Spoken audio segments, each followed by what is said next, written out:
आला कमलनाथ ने दाऊद से लौटकर न्यूज़ 18 से बातचीत की। वज़ीर आला ने कहा कि रियासत में सरमायाकारी की बहुत ज़रूरत है। मध्य प्रदेश में बेरोज़गारी बहुत बड़ा चैलेंज है। सरमायाकारी किसी रियासत में भरोसे के साथ आती है। उन्होंने कहा कि मुझे उम्मीद है कि रियासत में सरमायाकारी की नई तारीख शुरू होने वाली है। हमारी नुमाइंदा रचना ने कमलनाथ से बातचीत की।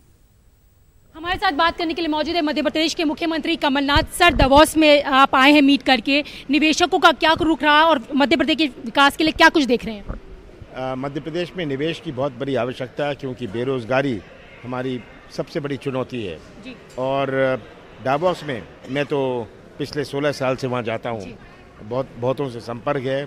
निवेश किसी प्रदेश में आता है एक विश्वास के साथ, एक विश्वास और एक ट्रस्ट के साथ। तो ये विश्वास बनाना, ये विश्वास का एक माहौल बनना, ये बहुत बड़ी आवश्यकता है।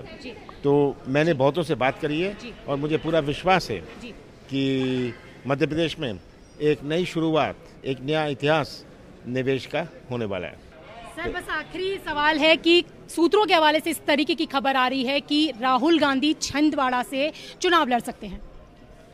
मैंने ऐसी बात नहीं सुनी, मैंने तो केवल ये बात मीडिया में सुनी है। तो आपने देखा, ये थे हमारे साथ बात करने के लिए मध्य प्रदेश के मुख्यमंत्री कमलनाथ, जिनका कहना है कि मध्य प्रदेश में निवेशकों की बेहद ज़रूरी है, क्योंकि जिस तरीके से बेरोजगारी वहां बढ़ रही है, इसको देखते हुए उम्मीद है कि नए निवेशक मध्य प्रदेश की तरफ रुख करें। कैमरा पर्सन गौरव सक्सेना के साथ मैं रचना, न्यूज़ 18 दिल्ली।